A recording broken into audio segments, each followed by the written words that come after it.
Assalamu alaikum. I am Muhammad Usman Akram and welcome to Physics Planet. Today we are going to discuss the topic current direction and current through a metallic conductor.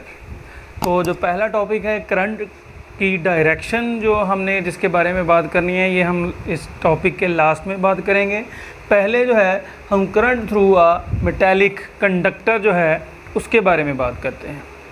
आपको पता है कि conductor क्या होता है, जिसमें से जो इलेक्ट्रॉन का फ़्लो हो सकता है, जिसमें से चार्जेज जो हैं वो फ़्लो करते हैं, जिसमें से करंट पास कर सकता है, उसको हम बोलते हैं कंडक्टर। और करंट जो है वो आपको पता है किसकी वजह से फ़्लो करता है, चार्जेज की वजह से फ़्लो करता है। तो मेटल जो है वो ऐसा मटेरियल होता है जिसमें जो चार्जेज मौजूद होते हैं और फ्रीली मूव कर सकते हैं।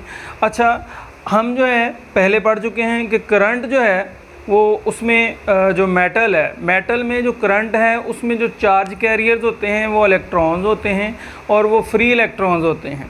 तो फ्री इलेक्ट्रॉन्स मेटल के अंदर किस तरह से मौजूद होते हैं, हम पहले वो जानेंगे कि असल में जो मेटल है उसके अंदर फ्री इलेक्ट्रॉन्स क्यों होते हैं।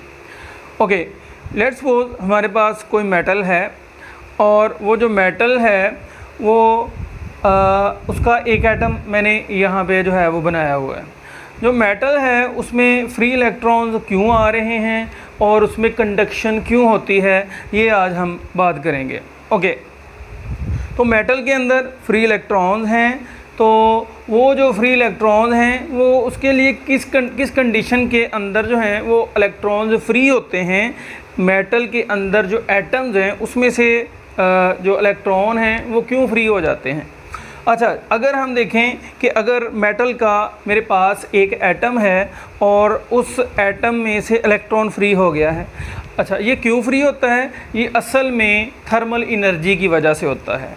अगर कोई चीज़ किसी चीज़ के पास एनर्जी ज़्यादा आ जाए तो किसी इलेक्ट्रॉन है वो अपने एटम में से बाहर निकल जाएगा। वो एनर्जी कहाँ से आती है, उसको हम बोलते हैं थर्मल एनर्जी। वो आती है उसके टेम्परेचर की वजह से। ओके, जो टेम्परेचर है वो क्या है, अगर हमारे पास टेम्परेचर उस मेटल का 0 केल्विन हो तो वहाँ पे जो एटम का जो इलेक्ट्रॉन है वो फ्री नहीं होगा, या उस मेटल के जो बहुत कम इलेक्ट्रॉन जो हैं वो फ्री होंगे। जैसा जैसा कि वो टेम्परेचर जो है वो इंक्रीज़ करता है, 0 से जो रूम टेम्परेचर है हमारा वो तकरीबन 300 केल्विन के राउंड अबाउट होता है, या अगर हम डिग्री में बात करें तो वो तकरीबन 20 to 25 डिग्री जो है हम नॉर्मल रूम टेम्परेचर लेते हैं। और अगर हम केल्विन में बात करें तो वो अराउंड अबाउट 290 to 300 जो है वो हम लेते हैं। तो रूम टेम्परेचर पे 0 से लेके 300 केल्विन तक जाने में ये जो एटम है इसके इलेक्ट्रॉन जो हैं वो एनर्जी गेन करते हैं। जब वो एनर्जी गेन करते हैं 300 तक जाते जाते ये इतनी एनर्जी थर्मल एनर्जी गेन कर लेते हैं कि ये जो एटम है ये इसके आउटर मोस्ट शेल में पाया जा रहा है, ये क्या कर जाता है, यहाँ से शूट आउट कर जाता है और ये मूव करते करते क्या हो गया, ये इलेक्ट्रॉन जो है ये यहाँ से निकल गया।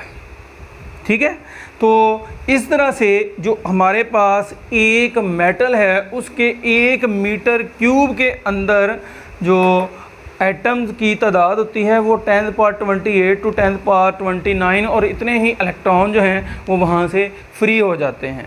तो हम कभी भी ये नहीं कह सकते कि एक मेटल के अंदर इलेक्ट्रॉन जो हैं वो कम पड़ जाएंगे कभी। तो ये जो तादाद है ये बहुत ज़्यादा है, तो कंडक्शन के लिए इलेक्ट्रॉन जो हैं वो कभी भी कम नहीं पड़ते। तो यहाँ से इस तरह से इलेक्ट्रॉन जो है एक एटम से निकलता है, इतने एटम 1 मीटर क्यूब के, मीटर क्यूब भी खैर बहुत कम तो नहीं होता, लेकिन फिर भी इतने ज़्यादा लाखों करोड़ों अरबों की तादाद में ये जो एटम मौजूद होते हैं और वहाँ पे उतने ही इलेक्ट्रॉन जो हैं वो मौजूद होते हैं।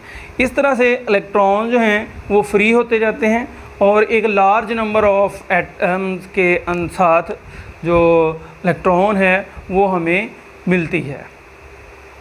और उनकी जो स्पीड है या उनकी जो वेलोसिटी है वो बहुत ज़्यादा हाई होती है। क्योंकि वो कौन सी वेलोसिटी होती है, वो उन एटम्स की थर्मल वेलोसिटी होती है या थर्मल स्पीड होती है जिसके साथ वो क्या कर रहे होते हैं, रैंडमली मूव करते हैं उस एटम के अंदर, उस मेटल के अंदर। ये जो फ्री इलेक्ट्रॉन्स हैं इतनी स्पीड के साथ मूव करते हैं और वो तकरीबन स्पीड जो है वो हमारे पास होती है 10⁴ मीटर पर सेकेंड। इतनी ज़्यादा स्पीड जो है वो इन एटम्स के अंदर इलेक्ट्रॉन इतनी स्पीड के साथ रैंडमली मूव कर रहे होते हैं। अब यहाँ पे एक क्वेश्चन बनता है कि सर चूँकि ये जो इलेक्ट्रॉन्स हैं वो मूव कर रहे हैं तो हम फ़्लो ऑफ इलेक्ट्रॉन को ही करंट कहते हैं। तो अगर हम कहें कि यहाँ पे इलेक्ट्रॉन फ़्लो कर रहे हैं तो यहाँ पे तो करंट फ़्लो करना चाहिए। तो क्या कभी आपने ऐसा देखा है कि आपने कभी कोई वायर पकड़ी हो मेटल की, या जिसमें से आपने जो भी घरों में यूज़ होती है उसको आपने पकड़ा हो, बेशक कि वो किसी के स्विच वगैरह में उसको कनेक्ट ना किया गया हो, वैसे ही अगर आप तार पकड़ें तो वो भी एक मेटल है। मेटल के अंदर नंबर ऑफ़ इलेक्ट्रॉन जो हैं वो फ्रीली मूव कर रहे हैं, तो फ़्लो ऑफ इलेक्ट्रॉन्स को ही हम करंट का नाम देते हैं। तो फिर वहाँ से हमें करंट क्यों नहीं लगता, वो हमें फ़ील क्यों नहीं होता? तो ये क्वेश्चन बनता है। तो होता क्या है कि ये एक कंडक्टर है मेरे पास, ठीक है। ये जो रेड वाले हैं इसको मैंने इलेक्ट्रॉन्स का नाम दिया है। ये जो आपकी बुक वाले ने इसको एटम्स कहा है। लेकिन यहाँ पे क्या होता है, इस एटम में से एक इलेक्ट्रॉन जो है वो निकल चुका है ड्यू टू थर्मल मोशन, ठीक है। तो थर्मल मोशन की वजह से, थर्मल एनर्जी की वजह से यहाँ से एक एटम से इलेक्ट्रॉन जो है वो निकल चुका है और इसके ऊपर पॉजिटिव चार्ज है और ये जो है नेगेटिव चार्ज है, ठीक है। और ये इससे काफ़ी दूर जा चुका है, इसको अट्रैक्ट नहीं कर सकता, ठीक है। लेकिन यहाँ पे इसके ऊपर तो पॉजिटिव चार्ज है, ये इसके ऊपर नेगेटिव चार्ज है, होनी तो चाहिए अट्रैक्शन, लेकिन इसके साथ नहीं होती। तो फिर क्या होता है, ये जो इलेक्ट्रॉन है वो हाई स्पीड के साथ 10⁴ मीटर पर सेकंड की वेलोसिटी के साथ, ये स्पीड के साथ, इतनी ज़्यादा स्पीड के साथ मूव कर रहा है। तो क्या होता है, ये नंबर ऑफ़ एटम्स जो हैं, जिनको आपकी बुक वाले ने एटम्स बोला है, मैं इनको आयनिक कोर्स बोलता हूँ, या ये पॉजिटिव आयन जो हैं वो बन जाते हैं। तो यहाँ से इलेक्ट्रॉन जो हैं वो बहुत स्पीड के साथ मूव कर रहे होते हैं और इसके अंदर नंबर ऑफ़ एटम्स यानी कि आयनिक कोर्स वो मौजूद होती हैं और इलेक्ट्रॉन मौजूद होते हैं। एक इलेक्ट्रॉन जब फ्री होता है तो वो रैंडमली मूव करना शुरू कर देता है। जब वो रैंडमली मूव करता है तो वो दूसरे आयनिक कोर्स के साथ जाके स्ट्राइक करता है, यानी कि ये एटम जो है, ये इलेक्ट्रॉन जो है, ये इस आयनिक कोर के साथ जाके स्ट्राइक करेगा और हमें देखने को मिलता है कि ये इलेक्ट्रॉन जो है टकराने के बाद रिफ्लेक्ट हो गया है और इस तरह से रैंडमली मूव करता है। ओके, रैंडमली मूव करते हैं तो हम देखते हैं कि जब ये इलेक्ट्रॉन जो है इस एटम के साथ जाके टकराता है, लेट्स सपोज कि ये इलेक्ट्रॉन जो है जो फ्री हुआ था वो जाके, नंबर ऑफ़ आयनिक कोर्स मौजूद है ना, तो वहाँ पे किसी और आयनिक कोर के साथ, लेट्स सपोज इसके साथ जाके टकराता है। इसके साथ जाके जब टकराता है तो इसमें भी जो कह लें कि यही इलेक्ट्रॉन है, ठीक है। और यहाँ पे एक और जो है वो आयनिक कोर जो है वो मौजूद है, यहाँ पे इलेक्ट्रॉन है मौजूद है, ठीक है। ये वाला जो इलेक्ट्रॉन फ्री हुआ था इसकी स्पीड बहुत हाई थी, ठीक है, क्योंकि इस पे पॉजिटिव चार्ज है, ये जो नेगेटिव चार्ज है, ठीक है। इलेक्ट्रॉन पॉजिटिव चार्ज जो है इसको, नेगेटिव चार्ज को अपनी तरफ अट्रैक्ट करेगा। जब ये अट्रैक्ट होगा इसकी स्पीड बहुत ज़्यादा है, ठीक है। तो ये जो इस स्पीड के साथ आगे इस इलेक्ट्रॉन के साथ जो इस ऑर्बिट में रिवॉल्व कर रहा है, मूव कर रहा है, उसके साथ आके टकराएगा। तो क्या होता है, यहाँ पे एक कोलिजन होती है। और जब कोलिजन होती है, हमने पढ़ा हुआ है कि जब उनके मैसेज सेम हों, उन बॉडीज़ के मैसेज सेम हों, तो जब वो कोलाइड करती हैं तो उनकी वेलोसिटीज़ आपस में क्या हो जाती हैं, एक्सचेंज हो जाती हैं।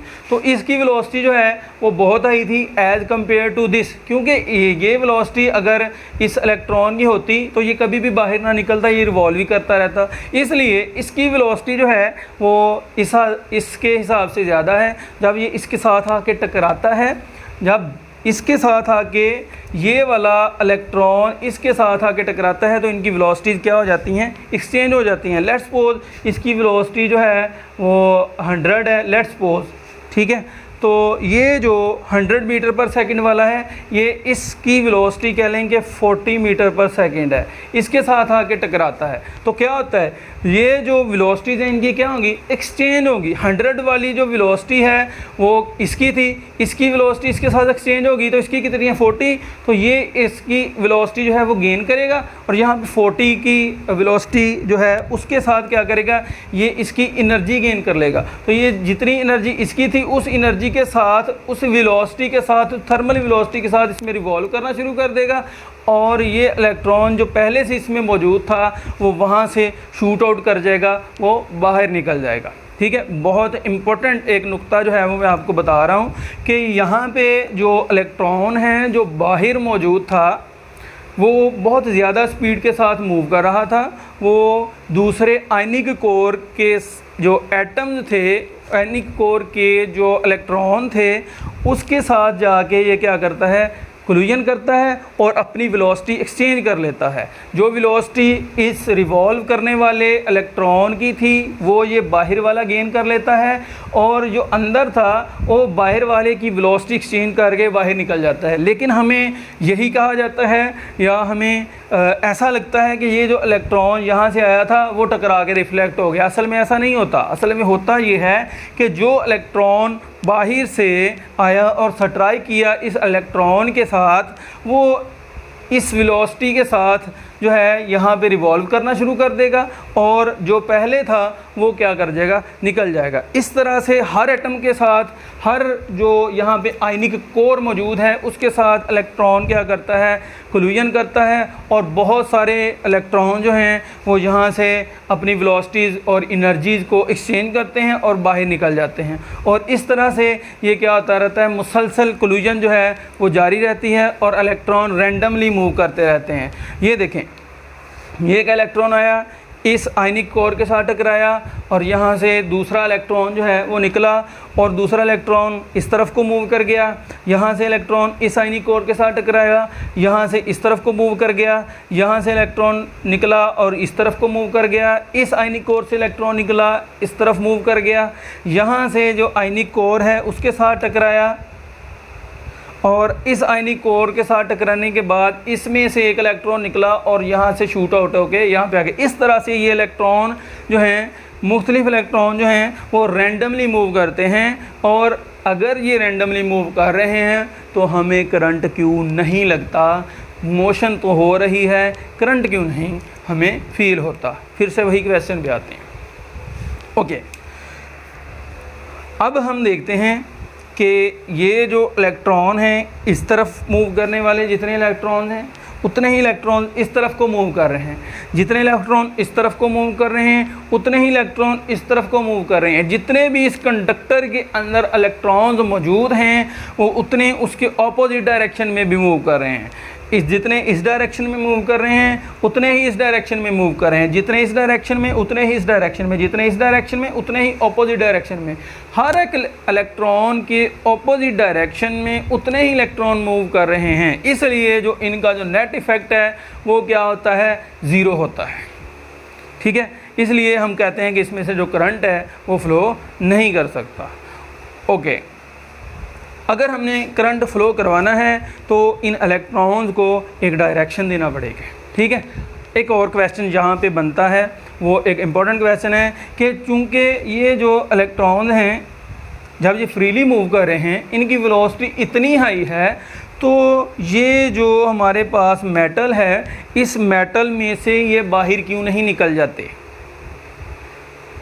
निकल सकते हैं, लेकिन यहाँ पे क्यों नहीं निकलते तो उसकी रीज़न मैं आपको बताने जा रहा हूँ। यहाँ से एक इलेक्ट्रॉन आया, ये इसके साथ टकरा गया। अब यहाँ में एक इलेक्ट्रॉन है, इसके आगे कोई आयनिक कोर या एटम मौजूद नहीं है जिसके साथ ये टकराए। इसको ये वाली स्पीड जो है 10⁴ मीटर पर सेकंड, इतनी वेलोसिटी है इसकी, इतनी इसकी स्पीड है, तो इसको तो बाहर निकल जाना चाहिए। अच्छा, ये निकलने की कोशिश करता है तो क्या होता है, आपको पता है कि हर चीज़ जो है, ये अर्थ इटसेल्फ जो है एज अ होल क्या है, इसके ऊपर नेट चार्ज कितना है, ज़ीरो है। ये मेटल है, इसके ऊपर नेट चार्ज कितना है, ज़ीरो है। जब हम किसी मेटल में से एक इलेक्ट्रॉन निकालेंगे तो उस मेटल के ऊपर क्या चार्ज आ जाएगा, पॉजिटिव चार्ज आ जाएगा। यहाँ पे ये इलेक्ट्रॉन जो है ये बाहर निकला, इसके ऊपर नेगेटिव चार्ज है, और ये जो मेटल है इसके ऊपर as a whole positive charge आ जाएगा।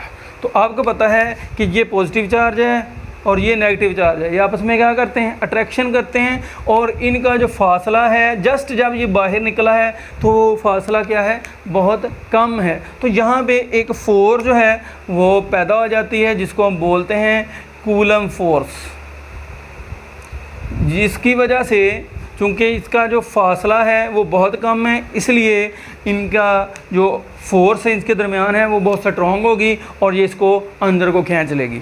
ठीक है जी, समझ आई बात की कि क्या होता है, इनकी वेलोसिटीज़ अगर बहुत ज़्यादा हैं, अगर वेलोसिटीज़ ज़्यादा हैं तो इसको तो बाहर निकल जाना चाहिए इस मेटल की सरफेस में से, इस इलेक्ट्रॉन को, जो कि तकरीबन 10,000 मीटर पर सेकंड की वेलोसिटी से मूव कर रहा है।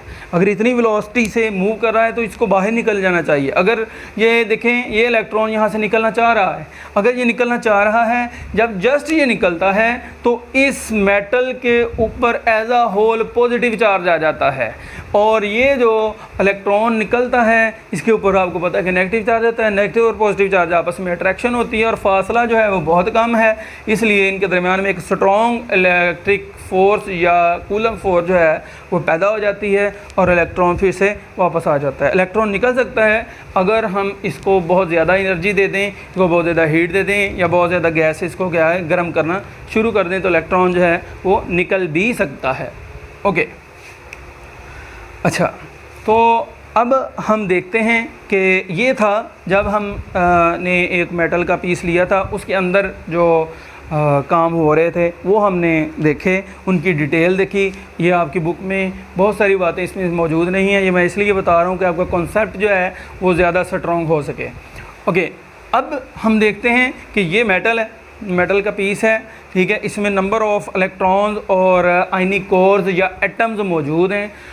ये एटम्स की कोल्यूजन होती है आपस में, ठीक है, और कोल्यूजन होने के बाद ये रैंडमली मूव करते हैं। अब हम क्या करते हैं, इनको किसी सोर्स के साथ इस मेटल को जो है वो जोड़ देते हैं। यहाँ पे सेल लगा दें, बैटरी लगा दें, जो भी आपने सोर्स लगाना है वो लगाएं। ये डीसी है, ठीक है, सेल या बैटरी, इसको मैंने पॉजिटिव टर्मिनल यहाँ पे जोड़ दिया, नेगेटिव टर्मिनल यहाँ पे जोड़ दिया। अब की बुक में इसके उलट भी हो सकता है, लेकिन आपने टर्मिनल का हिसाब रखना है। ओके, इस साइड पे पॉजिटिव चार्ज आ जाएगा, इस साइड पे नेगेटिव चार्ज आ जाएगा। और आपको पता है कि इलेक्ट्रिक फील्ड की डायरेक्शन पॉजिटिव टू नेगेटिव होती है, तो ये यहाँ से पॉजिटिव टू नेगेटिव जो है इलेक्ट्रिक फील्ड की डायरेक्शन होगी, और यहाँ पे इस डायरेक्शन में फील्ड लाइंस होंगी। तो हर जो एटम है या इलेक्ट्रॉन है उसके ऊपर इस डायरेक्शन में फोर्स लगना शुरू होगी, ठीक है। वो जो फोर्स है वो हमारे पास होती है फिजिकल टू क्यू ई के इक्वल। चूँकि यहाँ पे इलेक्ट्रॉन्स हैं तो इलेक्ट्रॉन क्या होंगे, यहाँ से ये जो इलेक्ट्रॉन है इसके ऊपर ऑपोजिट डायरेक्शन में फोर्स लगती है, और चूँकि इलेक्ट्रॉन है तो इसके ऊपर माइनस चार्ज होता है, जिसको हम माइनस क्यू ई या ई बोलेंगे, ठीक है। तो इतनी फोर्स जो है इसकी ऑपोजिट डायरेक्शन में लगती है हर इलेक्ट्रॉन के ऊपर। ओके, तो इलेक्ट्रॉन के ऊपर जब फोर्स लगती है तो इलेक्ट्रॉन फॉर एग्जांपल यहाँ से बहुत स्पीड से कोई चीज़ जो है वो भागी जा रही है, या कोई बंदा जो है भागना चाह रहा है, मैं उसको पकड़ता हूँ, मैं उसके अपोजिट डायरेक्शन में फोर्स लगाता हूँ, तो वो क्या है ऐसे थोड़ा सा कर्व हो जाएगा, ठीक है।